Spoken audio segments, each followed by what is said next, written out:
ନାଥ ଏହି ରାତିରେ ହେବ ପ୍ରବଳ ଧନର ବର୍ଷା ମିଳିବାକୁ ଯାଉଅଛି ଖୁସି ଖବର। ଦର୍ଶକ ବନ୍ଧୁ, ପ୍ରତ୍ୟେକ ବ୍ୟକ୍ତି ନିଜ ଜୀବନରେ ଧନୀ ହେବାକୁ ଚାହୁଁଥାନ୍ତି, କିନ୍ତୁ ଗ୍ରହର ଚଳନ ଉପରେ ଭାଗ୍ୟର ଭବିଷ୍ୟତ ନିର୍ଭର କରିଥାଏ।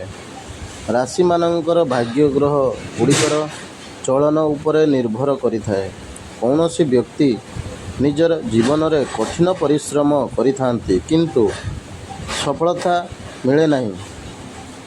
କିନ୍ତୁ ଆଉ କିଛି କ୍ଷେତ୍ରରେ ଖୁବ୍ କମ୍ ପରିଶ୍ରମ କରି ସଫଳତା ମିଳିଥାଏ। ବନ୍ଧୁଗଣ, ଯାହା ଗ୍ରହର ଚଳନ କାରଣରୁ ସମ୍ଭବ ହୋଇପାରେ। ଆଜିଠାରୁ କିଛି ରାଶିଙ୍କ ଉପରେ ମା ଲକ୍ଷ୍ମୀଙ୍କ ବିଶେଷ କୃପା ଦୃଷ୍ଟି ପଡ଼ିବାକୁ ଯାଉଅଛି। ଏହି ରାଶିଙ୍କର ଭାଗ୍ୟ ଚମକିବାକୁ ଯାଉଅଛି। ଆସନ୍ତୁ ବିସ୍ତାର ରୂପେ ଭିଡ଼ିଓ ମାଧ୍ୟମରେ ଜାଣିବା। ବନ୍ଧୁଗଣ, ବୃଷ ରାଶି। ଏହି ରାଶିର ଭବିଷ୍ୟତରେ ରାଜଯୋଗର ସମ୍ଭାବନା ଅଛି। ଏମାନଙ୍କର କୌଣସି ଅଟକିଥିବା କାର୍ଯ୍ୟ ପୂର୍ଣ୍ଣ ହେବ। ନୂତନ କାର୍ଯ୍ୟ ନିମନ୍ତେ ନୂଆ ନୂଆ ସୁଯୋଗ ପ୍ରାପ୍ତ ହେବ। ବନ୍ଧୁଙ୍କର ସହଯୋଗ ପ୍ରାପ୍ତ ହେବ। ଆସନ୍ତା ସମୟରେ ଏମାନଙ୍କ ଜୀବନରେ ଥିବା ଧନ ସମସ୍ୟା ଦୂର ହେବ। ଏମାନଙ୍କ ଜୀବନ ଧନଧାନ୍ୟରେ ପରିପୂର୍ଣ୍ଣ ହେବ। ବନ୍ଧୁଗଣ, ମିଥୁନ ରାଶି। ମିଥୁନ ରାଶିର ଏହି ରାଶିର ଦାମ୍ପତ୍ୟ ଜୀବନ ସୁଖମୟ ହେବ। ପାରିବାରିକ ସମସ୍ୟା ଦୂର ହେବ। ଜୀବନସାଥୀଙ୍କ ସହ ସମୟ ବ୍ୟତୀତ କରିବେ। ଭାଗ୍ୟର ପୂର୍ଣ୍ଣ ସହଯୋଗ ପ୍ରାପ୍ତ ହେବ। ଅଚାନକ ଖୁସି ଖବର ପ୍ରାପ୍ତ ହେବ। ଭାଗ୍ୟର ସହଯୋଗରେ ପ୍ରଗତି ଆଡ଼କୁ ଅଗ୍ରସର ହେବେ। ଆସନ୍ତା ସମୟରେ ଏମାନଙ୍କୁ ଅଚାନକ ଧନ ଲାଭର ଯୋଗ ଅଛି। ବନ୍ଧୁଗଣ, ସିଂହ ରାଶି। ସିଂହ ରାଶିର ଲୋକମାନଙ୍କ ଜୀବନରେ ଖୁବ୍ ଜଲ୍ଦି ଶୁଭ ସମୟର ଆଗମନ ହେବ। ଯେକୌଣସି ନୂତନ କାର୍ଯ୍ୟ ଆରମ୍ଭ କରିବେ, ସେଥିରେ ସଫଳତା ନିଶ୍ଚୟ ମିଳିବ। ମା ଲକ୍ଷ୍ମୀଙ୍କ କୃପାରୁ ଏମାନଙ୍କ ଜୀବନରେ ଆର୍ଥିକ ସମସ୍ୟା ରହିବ ନାହିଁ।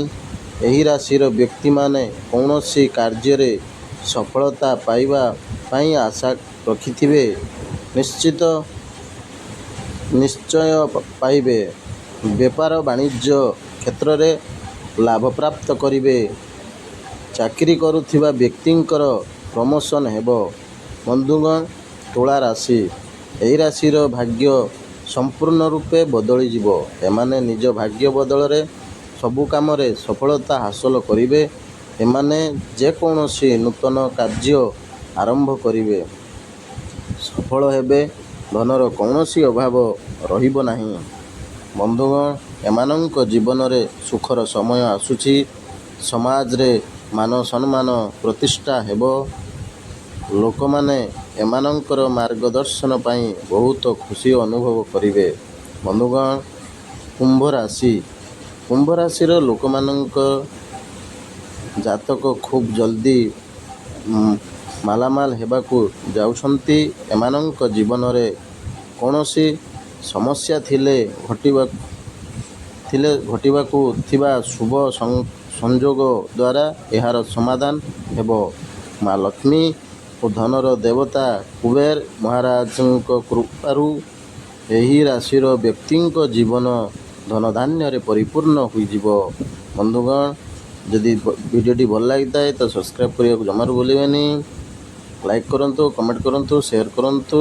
ଜୟ ଜଗନ୍ନାଥ, ଜୟ ମା ଲକ୍ଷ୍ମୀ। ଧନ୍ୟବାଦ।